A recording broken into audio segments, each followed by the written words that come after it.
श्रीपरमात्मने नमः। अथ तृतीयोऽध्यायः।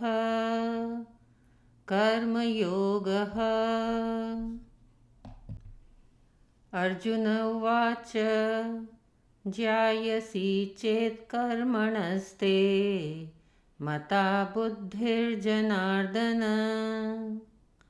तत्किं कर्मणि घोरे मां नियोजयसि केशव।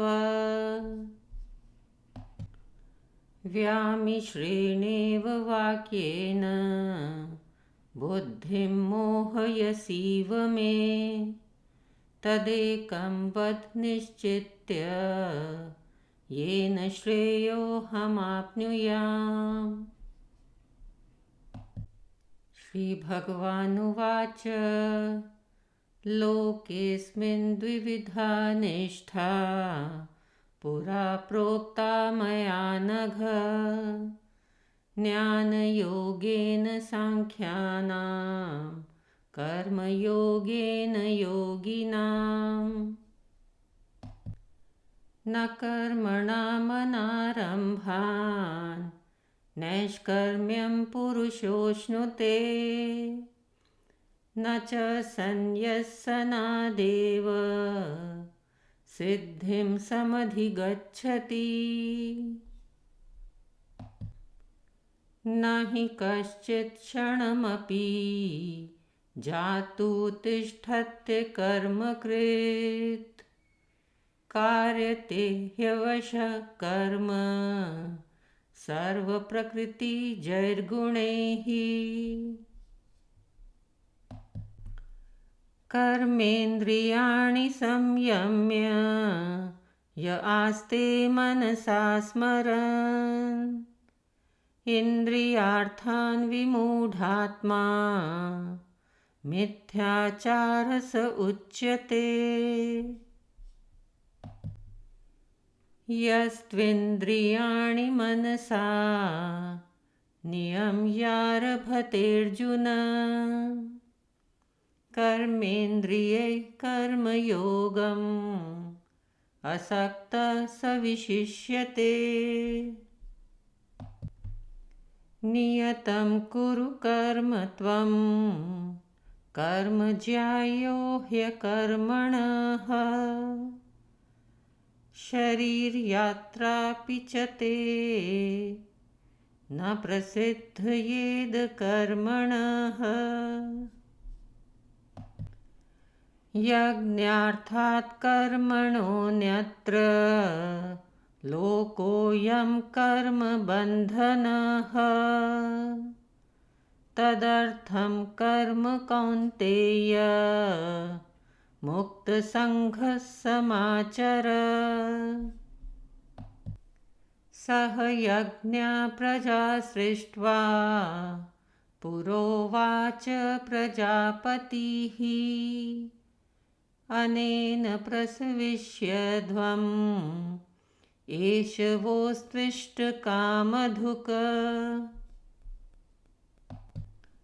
देवान् भावयतानेन ते देवा भावयन्तु वः परस्परं भावयन्तः श्रेयः परमवाप्स्यथ। इष्टान् भोगान् हि वो देवा दास्यन्ते यज्ञभाविताः तैर्दत्तान् प्रदायैभ्यो यो भुङ्क्तेस्तेन एव सः। यज्ञशिष्टाशिनः सन्तो मुच्यन्ते सर्वकिल्बिषैः भुञ्जते ते त्वघं पापा ये पचन्त्यात्मकारणात्। अन्नाद्भवन्ति भूतानि पर्जन्यादनसम्भवः यज्ञाद्भवति पर्जन्यो यज्ञकर्मसमुद्भवः कर्म ब्रह्मोद्भवं विद्धि ब्रह्माक्षरसमुद्भवम् तस्मात् सर्वगतं ब्रह्म नित्यं यज्ञे प्रतिष्ठितम् एवं प्रवर्तितं चक्रं नानुवर्तयतीह यः अघायुरिन्द्रियारामो मोघं पार्थ स जीवति यस्त्वात्मरतिरेव स्यात् आत्मतृप्तश्च मानवः आत्मन्येव च सन्तुष्टः तस्य कार्यं न विद्यते नैव तस्य कृतेनार्थो न कृतेनेह कश्चन न चास्य सर्वभूतेषु कश्चिदर्थव्यपाश्रयः तस्मादसक्तसततं कार्यं कर्म समाचर असक्तो ह्याचरन् कर्म परमाप्नोति पुरुषः कर्मणैव हि संसिद्धिम् आस्थिता जनकादयः लोकसङ्ग्रहमेवापि सम्पश्यन् कर्तुमर्हसि यद्यदाचरति श्रेष्ठः तत्तद्देवेतरो जनः स यत्प्रमाणं कुरुते लोकस्तदनुवर्तते न मे पार्थास्ति कर्तव्यं त्रिषु लोकेषु किंचन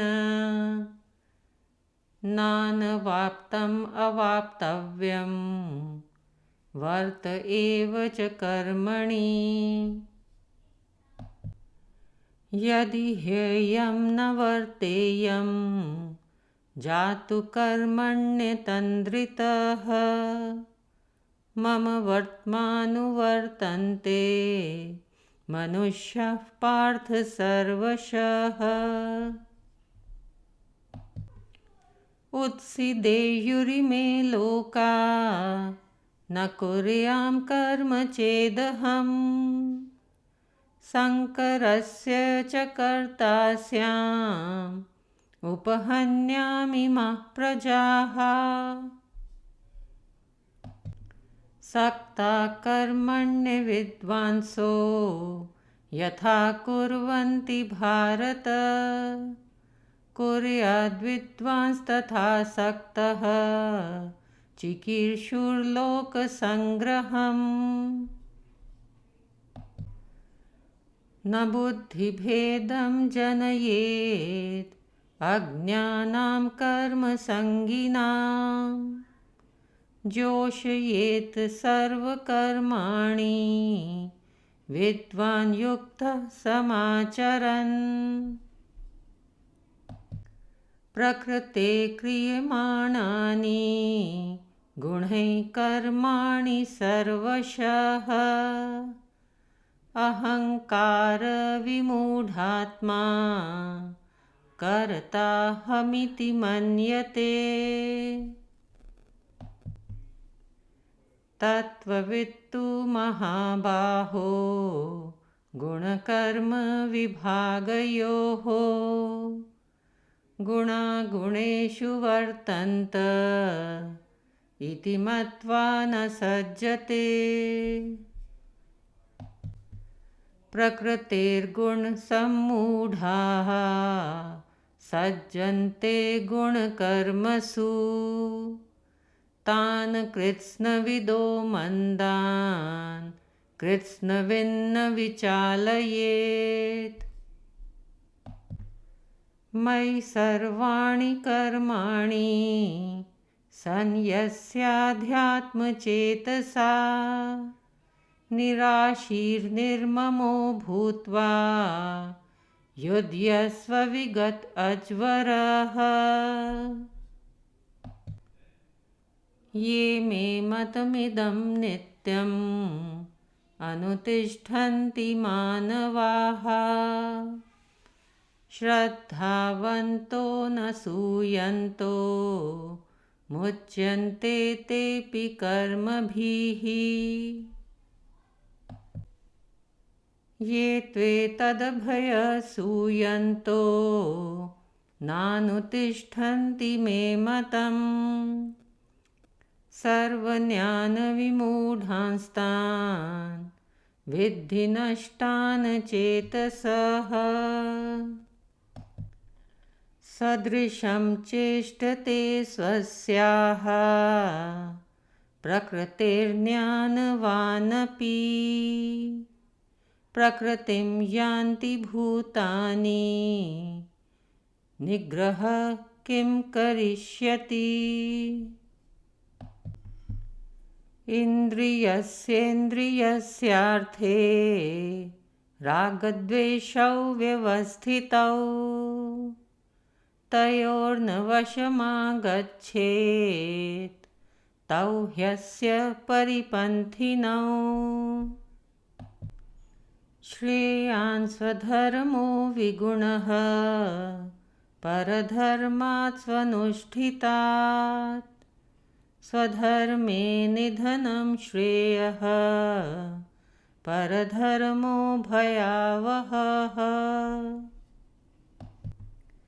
अर्जुन उवाच अथ केन प्रयुक्तोऽयं पापं चरति पूरुषः अनिच्छन्नपि वार्ष्णेय बलादिव नियोजितः। श्रीभगवानुवाच काम एष क्रोध एष रजोगुणसमुद्भवः महाशनो महापाप्मा विधयेन मिह वैरिणम्।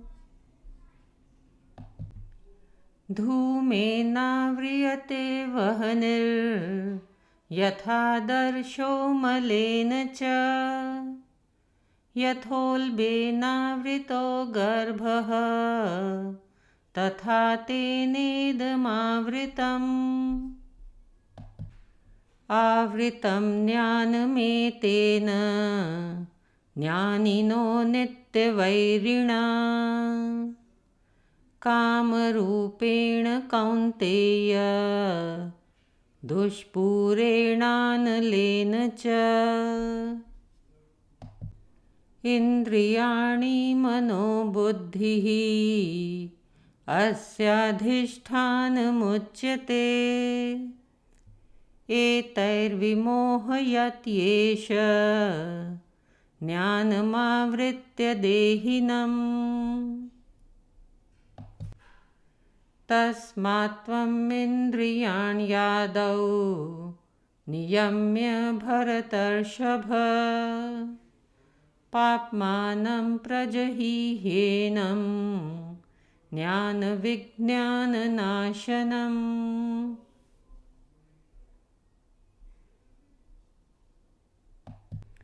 इन्द्रियाणि पराण्याहुः इन्द्रियेभ्यः परं मनः मनसस्तु परा बुद्धिः यो बुद्धे परतस्तु सः। एवं बुद्धे परं बुद्ध्वा संस्तभ्यात्मानमात्मना जहि शत्रुं महाबाहो कामरूपं दुरासदम्।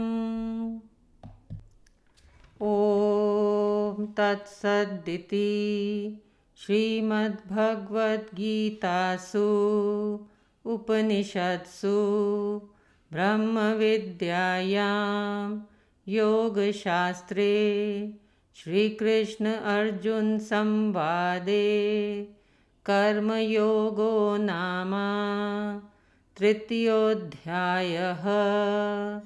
हरिः ओम्। श्रीकृष्ण अर्पणमस्तु।